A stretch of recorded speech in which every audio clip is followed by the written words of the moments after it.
we welcome to the panelists and obviously our guests. And we will talk about today what's happening in the NFT area and how it relates also to binding and creating communities, to the artists or labels. And so, how can artists use music NFTs to build active communities? This is our subject today. And welcome. How are you today? Great, thank you. Thank you.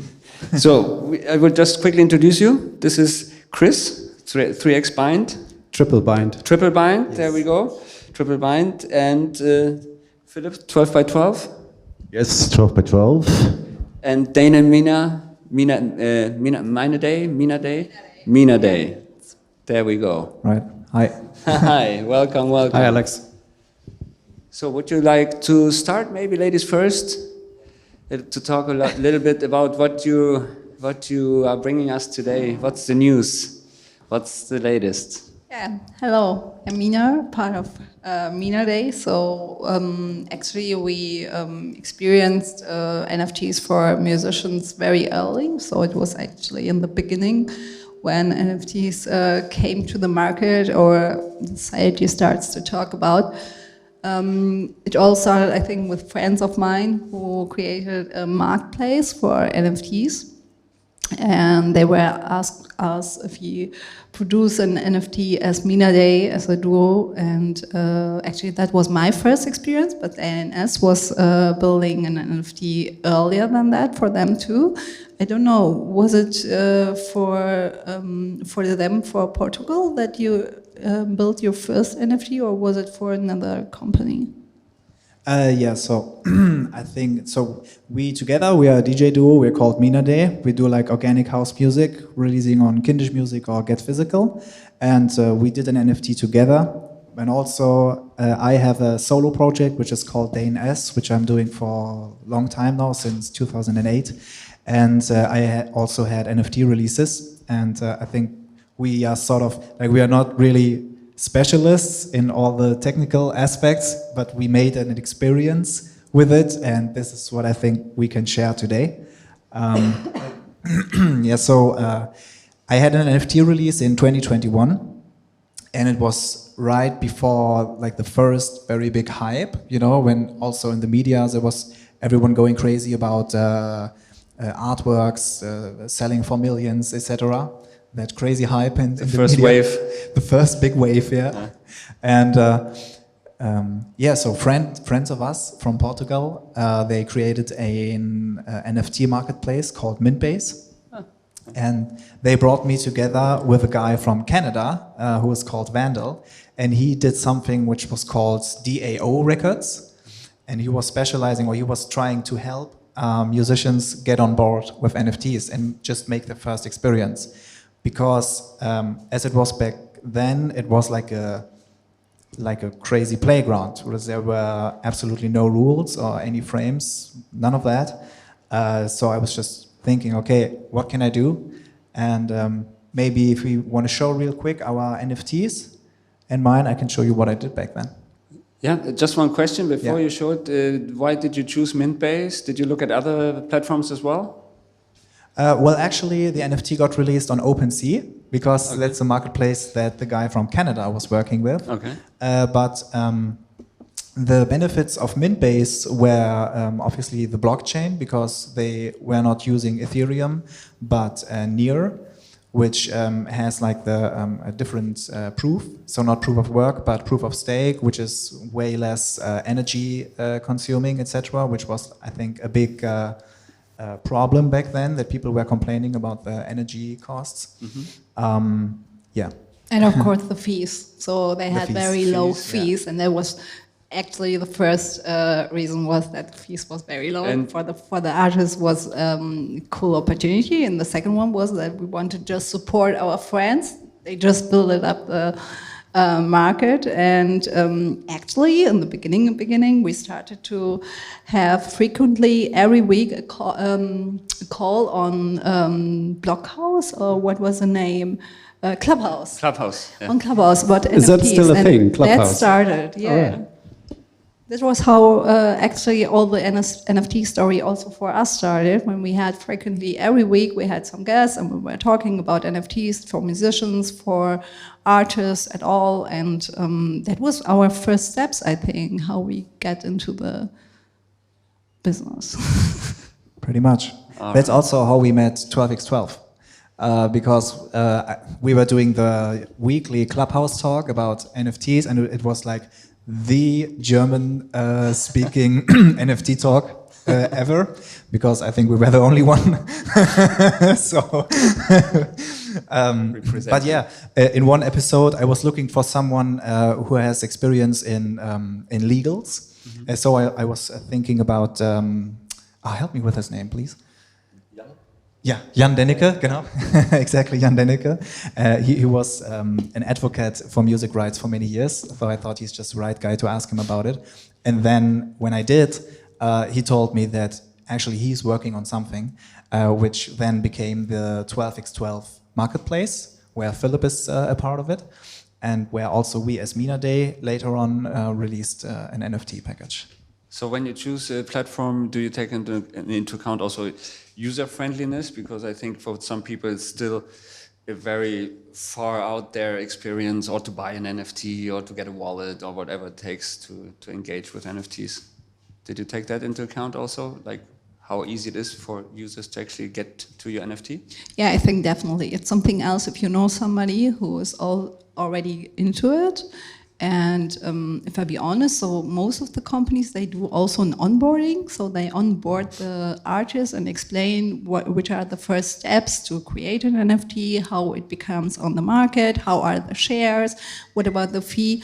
And I think this is very important at all. But at the very first place, it's important to get the first touch with NFTs if you know anybody from your environment that he's already released an NFT and has his own experience. So later, also very famous artists become in the news that they sold their NFTs for a very huge amount. So also on 12x12.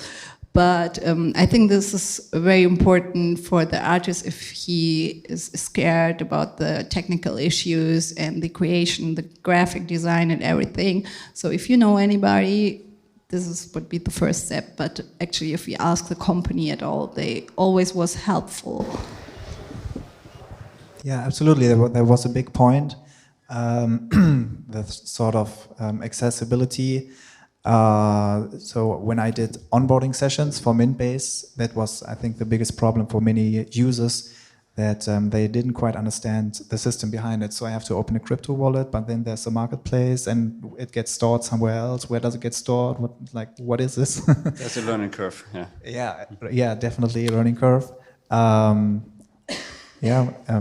Which is quite different now on 12x12, for example. You can also pay with normal money. Use your normal credit card, which makes it way more easy. But I think now the whole thing has developed further. And now in the present time, it's way more easy to create an NFT. So it's more about trying to find out what is maybe a good concept for me and also for my fans or for my audience. What might be interesting for them, what might be something unique that they are interested in it. So, yeah. All right. Mm-hmm. Amazing. Let's see it then. Yeah, okay. Let's put on the screen, please. So, is it there? No. Can we get the laptop on the screen? You have it there? There we are. Thank you. Nice. Okay, so that's my first NFT release under my Dane S alias, and it's called Mint. Because on Mintbase you had to mint the token. That's how they called it when you create a token. So and I was trying to get some ideas. So I thought, okay, I'll just take a track, not a usual track of my catalog, but something I haven't released yet and something which is not my normal sound. So because normally I do like melodic deep house, that kind of music, and this is more of a breakbeat-ish thing. So my idea was to first have the NFT exclusive track, and second have the full track stems, because I thought it's happening on a decentralized thing. So it sort of belongs to everyone and to no one at the same time. So I thought, okay, I'm not caring about musical copyrightship or anything at all. Like, I don't give a, so I put up the track stems, the full track stems from it, and I said, you can download it, you can remix it, you can make something own, you can take parts with it, create a hit on the radio and make millions with it. I don't care. I will never come to you and say, hey, this is mine, because I just love the idea of just giving it away and not being after it. So it comes with ownership. Yeah. I gave away ownership. How did your fans? How did your fans find that? Like, how did you communicate your release, though? I think so. I mean, as you can see, this thing sold 11 times, and the price was 0.04 Ethereum, which now currently at the current Ethereum price, it adds up to about 750 euros, and I think that's quite a nice revenue. If you imagine you are releasing on Beatport or any other DJ store, it takes time to get sort of revenue.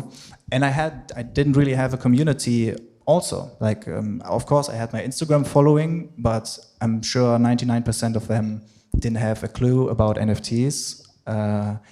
So it was, I think, mostly the community from that guy from Canada, which was active on Twitter, and they were just tweeting and reposting each other. And these were the guys that were buying the NFT. It's still a very much used medium, I think, for the whole NFT space, Twitter. Quite active, yeah. I think you have to be on Twitter in the next 5 days. If you're not on Twitter as an electronic music artist, you're doing something wrong. I've been in panels here all around, and everybody's complaining about the downfall of social media, and the technology to build your own community is right there. Yeah, I mean, if Instagram changes the algorithm overnight, you're screwed. Yeah, everybody's complaining about that. And what Dennis was just explaining, he made 7,500 euros with 11... 750. Oh, sorry, my math is wrong. But even that, Close. 750, yeah. I think I've released 10 tracks on Beatport and haven't made that much. It's good numbers. It's good numbers and without much effort, actually. Yeah, and we haven't even tapped into opening the gates with the tokens that he released. Yeah, I mean, you can add so much content behind the token those guys received. But probably Philip can add something about that as well with the platform they are doing, right? Yeah, I mean, sure. I have to say, we at 12 by 12, we're providing Web3 solutions for labels and artists. This is basically what we do. We founded in March 21. We started then with Quanta Records and Scooter together. We did the first European album drop as an NFT with them together on OpenSea also. And was quite successful, but at the same time, we also got a huge shitstorm from the artists, the label, the management, the fans also, because I mean, Scooter was trying to find his own NFT on the marketplace, and there were like 12 pages of e-scooters with cats, NFTs, and stuff like that, and it was like the same issue you have at MediaMarkt or at Saturn, where your album is next to the washing machine, it doesn't really feel credible and authentic. So our first learning was that on the fan side, we need to provide a low barrier access to be able to participate in this. And on the other side, on the demand side or the rights holder side, we understood that we need to create our own like realm or kingdom in order to set up the rules that we want to establish. So our next move really was to create our own marketplace. A few months later, that we opened up with Till Lindemann, then together from Rammstein, and then we were just like basically trying out high supply, low supply, auctions, and all that kind of stuff. And the first thing that we realized, because we were under the imagination that we could go out as a brand, and really do the marketing also, and support the artists heavily there. And we saw that that doesn't make any sense at all for us, right? We don't have any credibility to do so, right? And so the first learning for us was we need to step down on marketing and really have to train and educate the artists or the labels really to find the right language, to explain what it is, to get rid of all the blockchain, NFT talk, Web3 talk, and all that kind of stuff, but really talk about what the benefit is for the fan. Right, so in 2022, then we built out our partnership. So we're working with all major labels together, some only for Europe, but the most globally, and also with some independent labels, BMG, Embassy One, for example. We have a great campaign right now running with Embassy One, working with great artists together: Adam Bayer, Roger Sanchez, Bituko, Alien Fur. And doing a great campaign there in order to show the world a little bit how that really works, right? So, and what we've been doing this year really with the labels, so really, really close with the labels together, were to find out what could be easily accessible but valuable NFTs or tokens that an artist or label can sell to a fan, but also find what can be really low touch for the artists and the management, low touch tokens that they can create, so that they also have a low barrier access to it. Because obviously at the when NFTs and all the hype started, that was always those huge projects that were built, right? A huge amount of money and huge communities that were built. And so there was a misconception that artists thought that they need to do this, and create this artwork, and then I need to do this on top of that. And what we try to evangelize a little bit is that you can very easily just use Web3 products and just inject them into your everyday work, your release plan and distribution plan that you have, and I think, and this is what we're doing right now. So we have developed basically two types of product classes. One is the digital vinyl, which is all around the content really. So we have like an A side, a B side, and a C side now. On top of that, where we can put all around the content, everything that's orbiting the content, like the track, the album, or anything like that.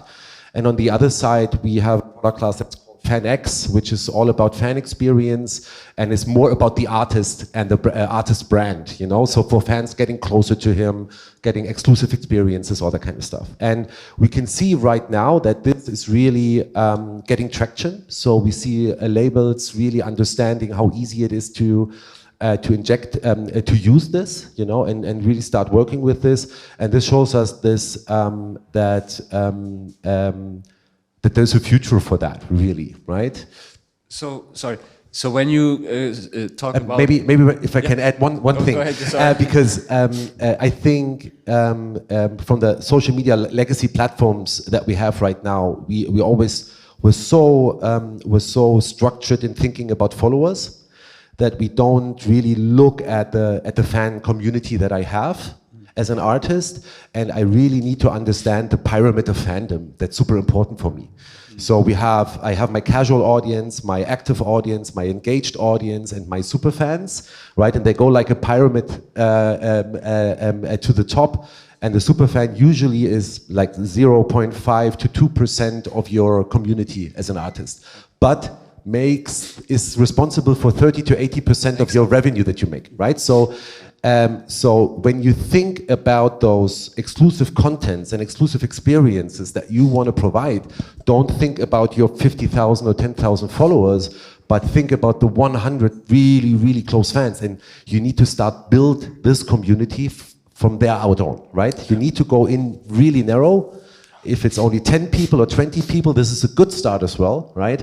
But you need to start really with your super fans, because those are the ones who really see the value in your additional content. If this is artist comments on your album, if this is a pre-listening session that we just did with Warner together, which was super successful, or the digital vinyl campaign that we do with Embassy One now, right? So, and this is what I would always urge every artist and every management also to look at and really say, you have to start small, and you have to think long term.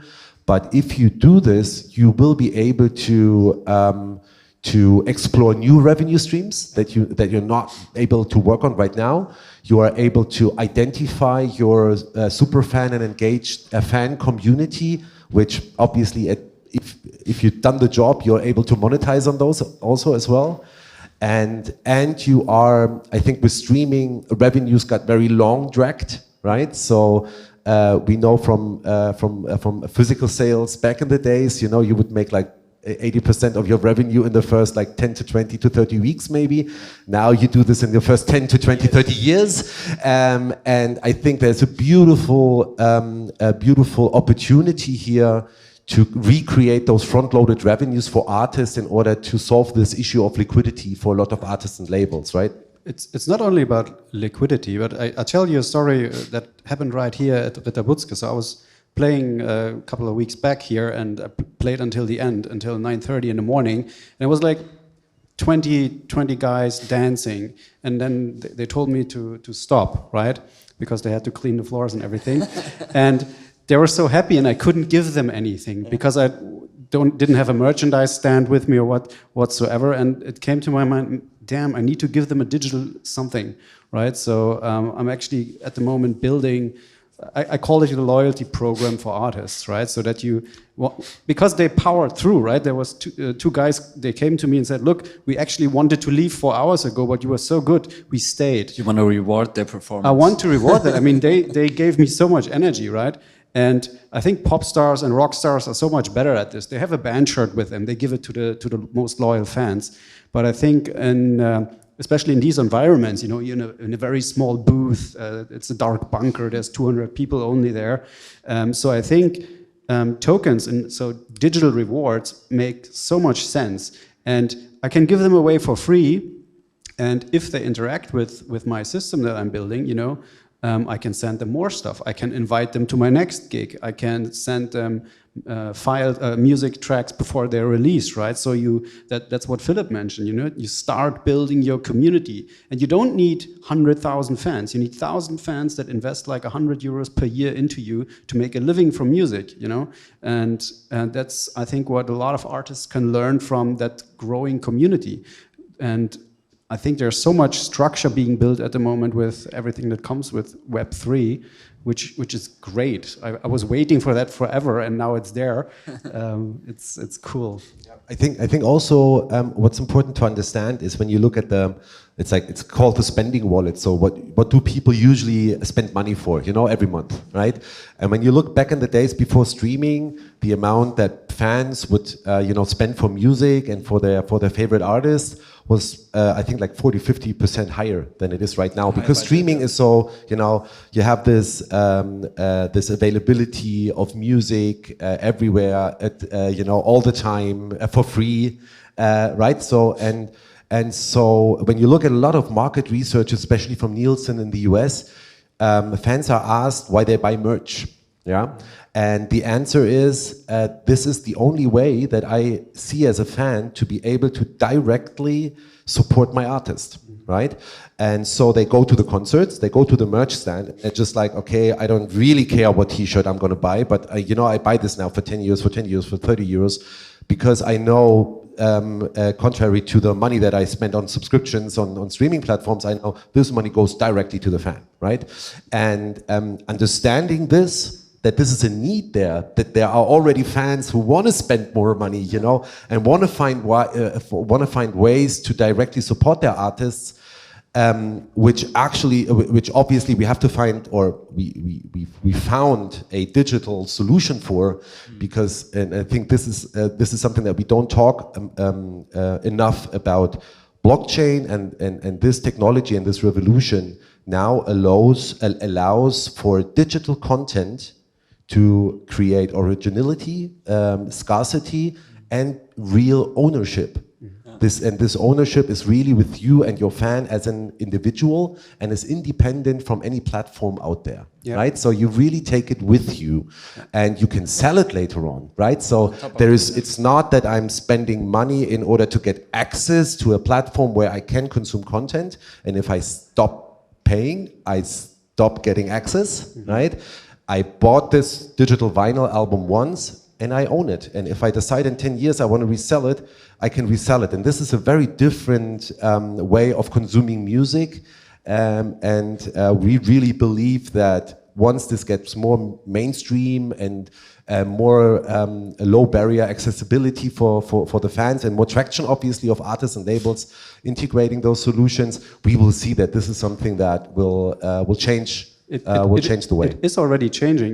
I give you another funny story that happened to me. So I'm on Twitter and I'm following a lot of American singers. She's actually Canadian. So I just interact with that singer. I write her a direct message and she's like, "Well, thank you for replying. Here's a token." I'm like, okay, what I'm supposed to do with that? Then she sends me a link. You can verify the token under that link. So I'm doing that. And I get a response, "You're now qualified to get a listening session to my new album." I'm like, "Oh, well, I feel good now." And then she's like, "And if you're lucky and you find the golden egg in one of the tracks, you get another piece of content." And I was spending so much time with that artist that I had just discovered. I ended up buying her NFTs for $50. It was amazing, you know. And imagine, you know, in the old days or in the current days, if I write an artist on Instagram, they're like, "Oh yeah, come to my show." I'm like, "Yeah, but I can't. You're playing in Australia." So she was so smart. Yeah, I mean, she knew I'm from Berlin. It's on my Twitter profile, right? But she's like, "Yeah, listen to my song, interact with me," and all of a sudden she made $50 from me. Met me 5 minutes ago. Very smart business. Yeah, I felt a bit trapped, but it was good money. I still had a question because you have different use cases in your different NFT projects. In your project, you can have it as a standalone product, so to say, but you could also tie it in to the campaign for a record that also exists in other medium, and you just extend like that the life cycle of the product and maybe also the attention to that release or that single. But yeah, I think one of the biggest hurdles that we had obviously was that that a lot of the artists and labels that we were talking to, they were already in production. You always have to find the right timing, right? And the artists and the managements and labels that we talk to right now, prior to their production cycle and distribution and release cycle, now they understand how low touch this can be, because there's a lot of content and a lot of stuff that gets produced but really doesn't get into the, you know, on the album or doesn't get really released and stuff like that. And it's so low touch in the production for the artist or the label, but has such a high value for your superfan. If it's a lost track, if it's a track that doesn't come to the, doesn't make it to the album, exactly. Right? So there's a lot of content right here. And on the other side, when you look at the experience stuff, you need to look at your target audience, right? When you look at the younger generations, they're all about a share of voice. You know, they want to get intimacy with the artist. They want to be close. They want to have exclusive and individual experiences. And I think there's a lot of good stuff that you can do in regards to that. We do with artists, for example, they say, "Hey, I got 14 tracks, yeah, but only 12 can make it to the album. I'm going to talk to my community." You know, everybody gets a vote. You vote, yeah, okay. Because I love all of them. I love all of those tracks. I can't make a decision. You should be streaming the song. So buy an album. Why don't you? You know, and the fans are like, "Hey, I had a voice. Yeah. I decided that, you know," and the album gets released and they're like, "Okay, play." Right? Yeah. And I think there's a lot of dynamic and that you can build when you, as an artist, really engage and open up to your superfan community, which is not a 50,000 people, right? It's maybe 100. 100 to 1,000 superfans. I think they made two very, very good points, which I can't stress enough, is that most of the people, not only music experts, they know that, for instance, Spotify pays only 0.0003 cents per stream to the artist, and they don't like it. And you don't need a huge following to be successful with these things. But it's more important to actually have those so-called superfans. Like my experience with the NFT was I didn't have a community at all in that space. But through my release, I somehow got invited into that Twitter community, and 2 or 3 people were reposting me. I was reposting them. I was liking their stuff. They were liking me back, etc. And it led to the revenue we were talking about. And it was really that easy. So because that community, from my experience, they really like the concept. the decentralized concept and not giving money to a huge monopolistic company that does its thing. Like Spotify, the evil Spotify. Still, I really like Spotify. I'm releasing a lot on Spotify. I'm trying everything to get on the playlist. It's not going to replace. It's not going to replace Spotify, but it's Yeah, an additional. exactly. It's an additional stream, right? Exactly. Also, a huge point, because many people in the beginning, in the first wave of NFT, they were trying to replace it, sort of, and but I think it's not a replacement, but it's direct access to your fans to give them something very unique, which they can actually own and not stream it by subscription somewhere else. We think, I mean, when we look at streaming platforms right now, from our perspective, right, we see it a little bit more like the radio. We see you need to restrict your creative freedom a little bit due to the algorithm that's on the streaming platforms. We all know this from the CDs back in the days, the radio edition. So there you can see that things are repeating, and we believe that streaming will be streaming is a beautiful thing for the music industry, right? So we got more people every year, we got better infrastructure, more access to the internet, we get more licensing opportunities on social media and gaming and all that kind of stuff. So the value of music itself is rising, right? But we believe that streaming platforms are going to become more a marketing platform also for fans to discover new artists and for artists to be discovered, right? But this is always like with your number one hit or with your single, you go out like you did in the radio, right? And then people start to investigate, dig into the artist a little bit more, and then they decide, do I want to buy an album? Do I really invest into this artist? Do I want to belong to his community? And by buying his exclusive content, being able to identify also to the outside world as a fan and belonging to his fan community. And this is what we believe. I mean, we will see if streaming platforms will adapt to that. We saw Spotify already with token-gated playlists and all that kind of stuff. So they probably will be thinking about this and see how they can integrate this. We doubt that it's going to be feasible due to the business model and the commercial models behind that, because obviously you need to give the artist a big share of the total revenue. But I think when you think about this a little bit and see streaming platforms as the radio and Web3 products as the new album sales, then you understand a little bit how the future of the music industry might unfold over the next years. Yeah, that's absolutely correct. I think the big misconception is that nowadays music is the product, but Spotify combined with everything that's out there with TikTok, Instagram is a marketing channel, and actually people are paying to get marketing messages from me. Today the experience is not only my music, it's my show, it's my merchandise, it's whatever I bring to the stage. And like I see my music as it's just a marketing tool to access the experience. And I think a lot of artists haven't really made that up in their minds. Switch. You know that you have to constantly release. It's not about making the best song. Yeah, it's about constantly being out there, communicating with your fans. The money is not in the music. It's the other parts. It's music gives you shows, you get bookings, you sell merchandise, you sell yada yada yada. Even I don't know, a cognac, a car, whatever comes along. But the combination of music plus social media is so strong. Yeah, it's what pushes the algorithm, and people get to discover you as an artist, and that's the big difference.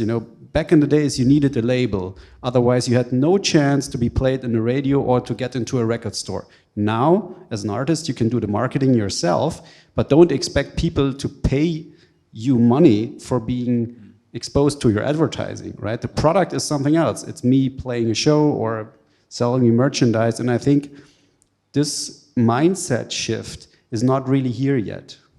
Yeah, I think the income from streaming and this kind of income of selling actually, well, on Beatport or anywhere else, it is a nice income if you have high numbers, of course, always welcome.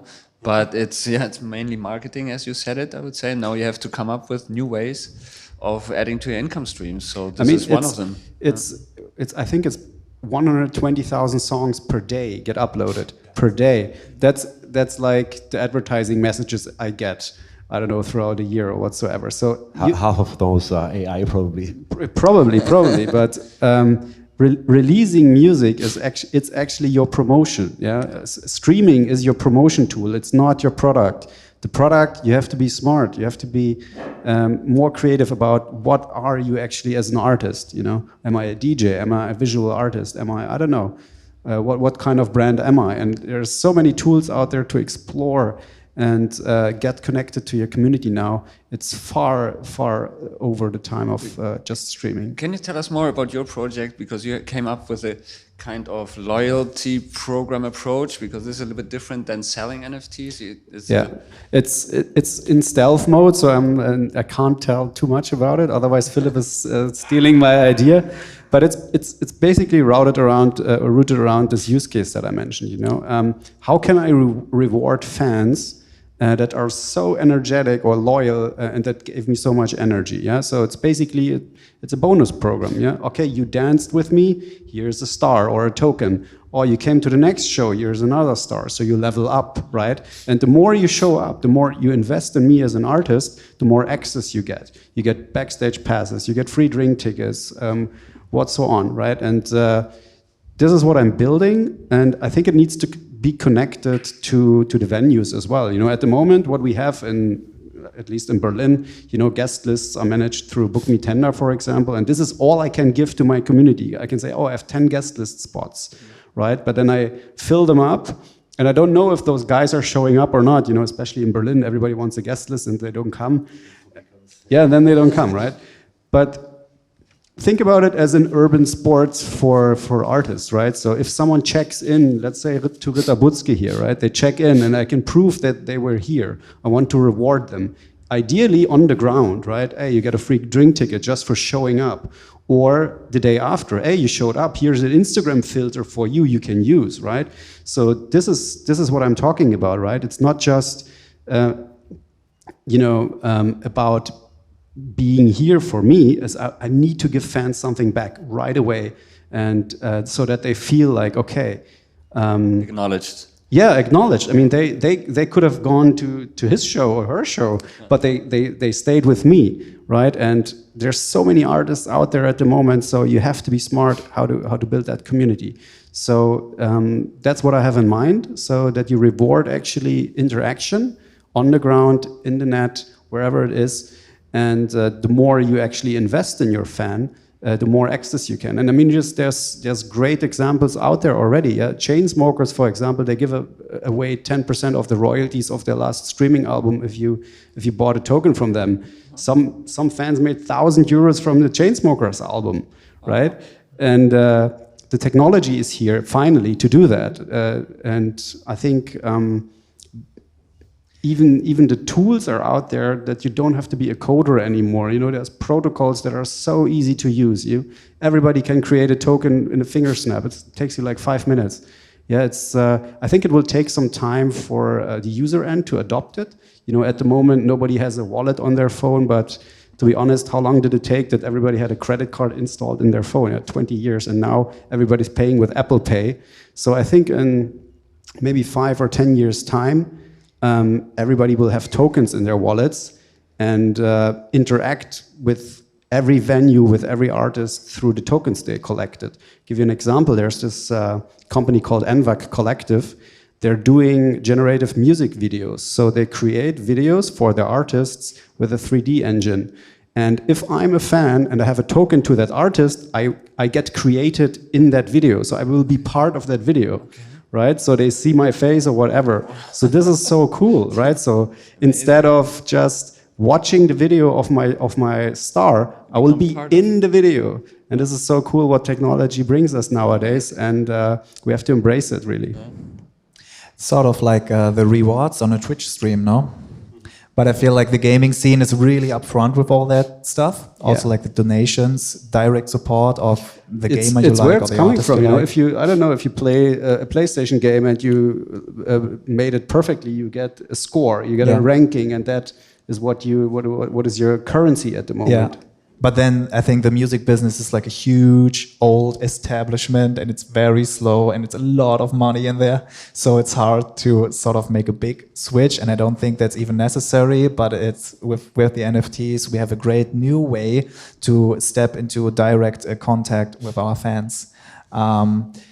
Maybe it would be interesting to show another example of an NFT, like we did as Mina Day on the 12x12 marketplace. Okay. Yeah. On your computer? Yeah. Can we switch to the laptop? Can we switch back to the laptop, please? There we go. Sweet. All right. So this is the 12x12 marketplace.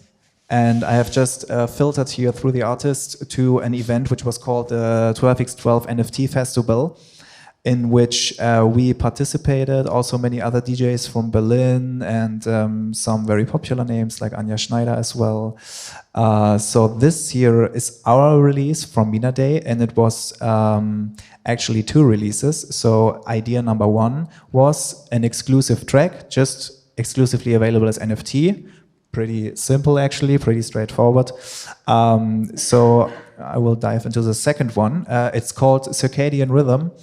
And what we did here is because we wanted to use this release opportunity to sort of showcase us and our project and what sound we stand for.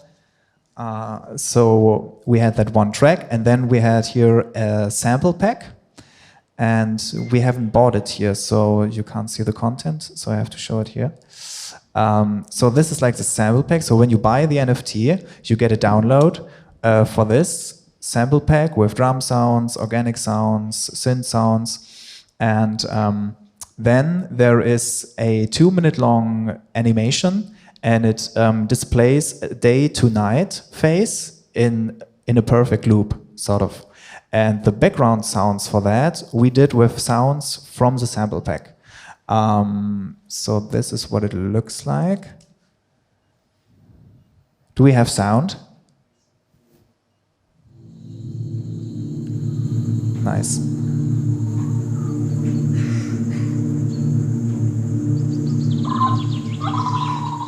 And the animation was done by you. Maybe you can talk about that later. Who did the animation?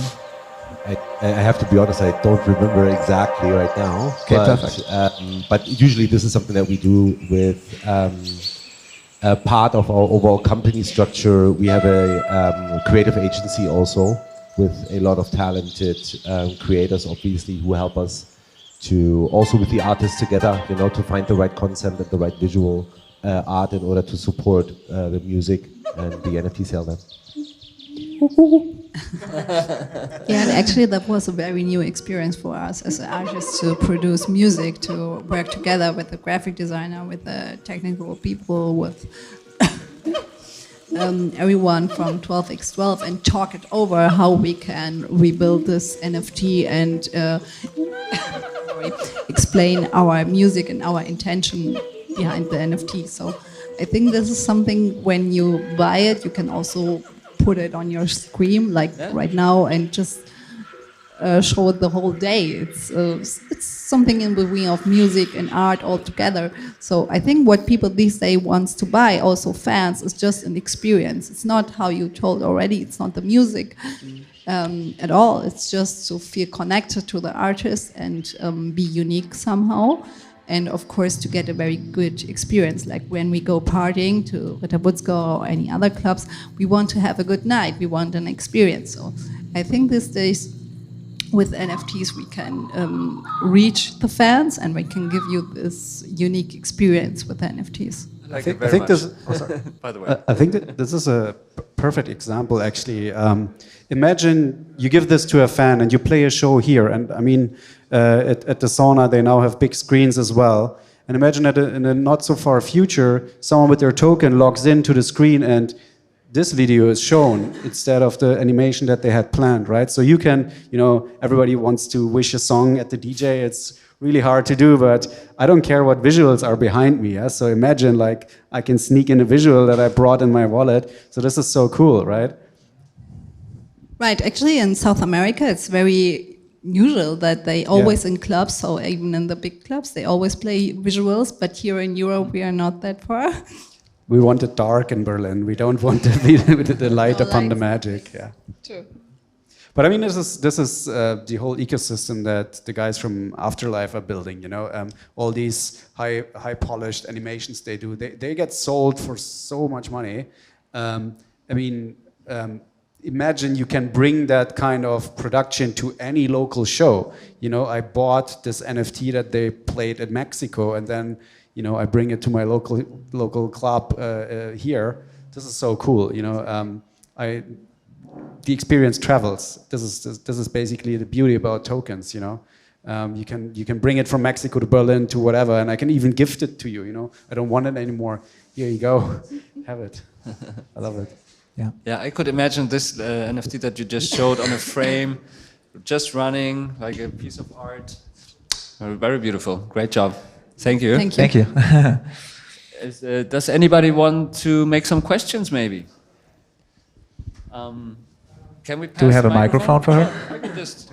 Okay. Oh, We were out of microphones. We're too many on the stage. I will Sorry. come around here. There we go. Thank you so much. Thanks everyone for the great panel. There was a lot of talk about the extra source of revenue and so on. And like one of the beautiful things that I see about NFTs and blockchain in general is like how you can trace everything. And just like you said before with vinyls, for example, you can make the biggest chunk of your revenue in the first couple of weeks. Now you can do that with NFTs. But what I see as the greater part of it is like the secondary sales and the traceability of that.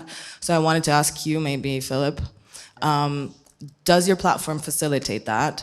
And do you have like a kickback for artists for any secondary sales? And did you have any problems with the smart contracts when you were trying to, implement that? Yeah, there's many questions in there, so I'll try to get through them step by step. So I think first of all, smart contracts is something you should get a better understanding of as an artist. If you release yourself on our platform, for example, is we release on behalf of the artist, and we double check with the artist or the label what kind of features the smart contract should include, right? So there's, I don't want to get too technical, but I think the easiest question is, what do you want your token holders to be able to do with it? Yeah, and what do you want yourself to be able as an issuer to do with the tokens, even though they are not in your wallet anymore, right? So these are all about governance.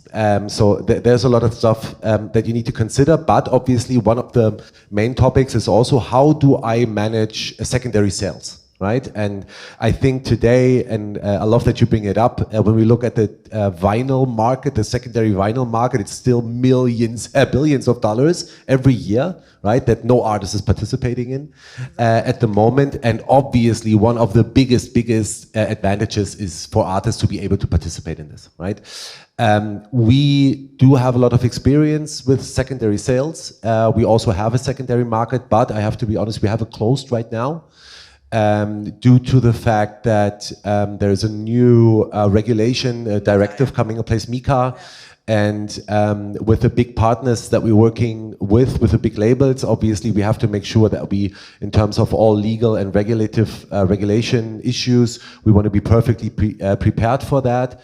And also we can see on the other platforms like OpenSea and other marketplaces, they really like just shut down secondary fees, right? Exactly, right? So just because it's possible, there's still people, managing the technology, and also you have to convince them. And I believe, for us, we are managing all payments on fiat because we didn't want to get in touch with crypto. Because there's a lot of misconception and bad rap around cryptos. And obviously, when you talk to big labels and bigger players, you can go to a CFO and ask him to set up a wallet, and integrate crypto revenues into his P&L. Then he's, just turn around, leave the room and close the door.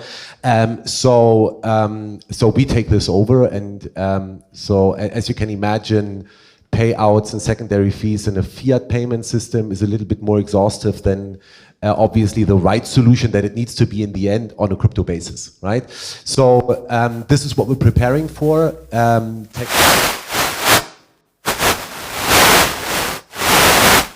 It's raining. Was it? It's raining. Oh, this is the battery. Am I still? Yeah. So, I mean, to answer your question, Yeah. we don't have secondary sales up right now. Because of Mika. Because of Mika, because we just want to get everything right. We are in the process of applying and getting the Mika license, so to be really full secure in this regard. And when it comes to flipping fees, right, this is also a very interesting topic. For us, we don't care about this at all, because this is up to the rights holder, right? Okay, If so it's they your choose. content, you make a decision. Yeah. So what you always have to think. Yeah. So, but what you have to keep in mind, right? So we have some artists and they say, yeah, I want to get 20% on every secondary sale, right? So then you will have the problem that there won't be any secondary sales because the the value has to go up above 20% and then even higher and higher to make it worth the while in order to sell it. So it's going to be interesting to see how this is going to pan out. What we see, what is on other marketplaces, music marketplaces, what the range is that, you know, makes sense from what we see is everything from 1 to 2.5% on secondary sales of the overall. So, up to 2.5, it doesn't go over that. Yeah, I mean, this is what we see right now. But I mean, the market is changing every week. So ask me in 2 weeks, I might give you a different number. But this is what we see right now. And I think you have to make a decision whether you want to have a lot of flips, right? Yeah. So you want to have quantity and earn every time a little bit. Or is it something, you know, that's so valuable and that, you know, it's more like an art piece that gets switched like once a year or something like that? Then this might be a different nature, but there is not enough data, you know, to look at this and have the right answer right now. If you would ask me, I would always go for low percentage and even and rather have the doors open for a lot of flips. You know, so that this is a constant revenue stream that's coming in like a noise every month, rather than, you know, hoping that somebody is going to, you know, flip it once in a while. So that would be my. Thank you so much.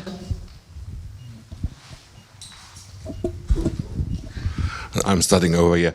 One question, what I'm missing a little bit is the vision. You see, we have MP3, we have the digitalization of music. It was a big change. And now I understand the technology behind that, but I'm missing, especially for the music market, what is the vision in 5 or 10 years behind this? What could you're much more closer to this, imagine what's happened? I don't know who I should ask them, but maybe somebody of you. I can answer that. So we will see a lot more of personalization in terms of everything. So we will have on-the-spot creation of new tracks, on-the-spot creation of content. So imagine you go to a concert of your favorite star, and instead of, oh, I'm showing you my new album that you probably have heard already, they'll be there connected to an AI, connected to a musical AI, connected to a visual AI, and create new stuff that you've never heard before on the go and give it to you to purchase. So it will be much more instant, much more accessible, and much more mind-blowing than it is. So what you do now is you go to a show and you expect something. And it will be in that style, right? But it will be absolutely fresh every time you go to a show. So of course, you have to be a little bit of repetition, so it is in the same style of the artist. But imagine you go to see me playing here five nights a row after, and it's always a new show, new music, new visuals, new everything. And this is what's about to come. So with the power of technology, I think there's a drastic change of what the entertainment industry will be. We will see a merge of gaming and music coming much faster than we anticipate. There's already concerts in Fortnite, concerts in Minecraft. And I think those two industries will be the main ones. I think watching series and movies will become so boring that you don't do it anymore. You will go to see interactive shows all the time. And I think this will happen in the next 5 to 10 years. And in terms of income streams, I think we will see hyper-locality. So at the moment what we have is we have top-notch artists making shitloads of money millions of money, of dollars. What you will see is that a lot of artists that you will only know when you go to a little town in, I don't know, southern Germany, and they will make a living from their music. You've never heard of them. It's like a brewery, right? There's 5,000 breweries in Germany. You've never heard of the one in Schwarzwald. But they make shitloads of money because they're good, they're local, and they're successful there. And I think this hyper-locality is what we're about to see. So hopefully Mina Day in 5 years is in this local corner of the internet very successful. And you've never heard of them if you have been into the other corner of the internet. So I think this is what we will see with Web3 technology, with tokenization and the rise of AI. Hopefully that doesn't scare you. If I can add something to it, I don't think there is one vision in the music business when it comes to NFTs, because like you said MP3, and I mean MP3 was very clearly for music because it's like the compressed audio file, and it was very clear what the intention is. But NFT is a sort of an empty frame with almost endless possibilities. So I think it just takes some time for people to try out company ideas, try out use cases and everything. And over time, it will crystallize what really has a benefit. And I don't think it will be a new way of distribution for music, but it will be something else.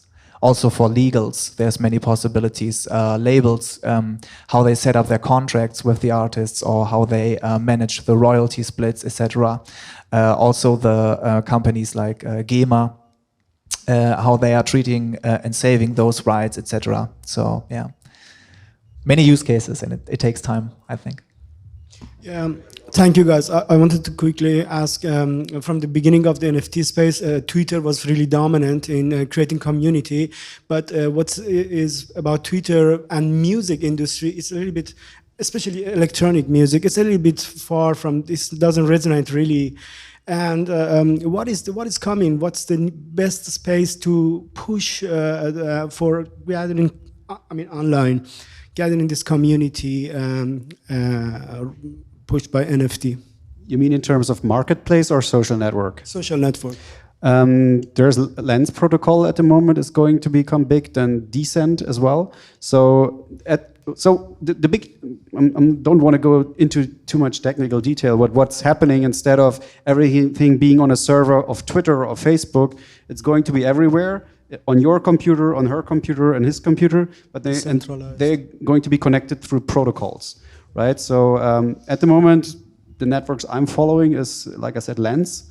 It's closed at the moment, but it's going to be huge. So it's basically, once you create a handle on Lens, it doesn't matter if you use it on Instagram, TikTok, YouTube, it's all interconnected. Yeah, so you take your data from one platform to the other. And this is basically the future. Imagine what you have to do now at the moment is I have to upload my video on YouTube, on Instagram, on Facebook, on TikTok.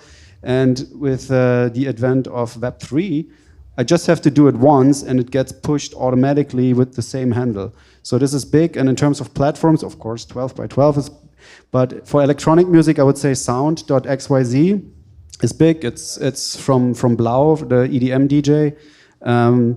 Then Object is cool. Max Cooper has some releases on it. Yes.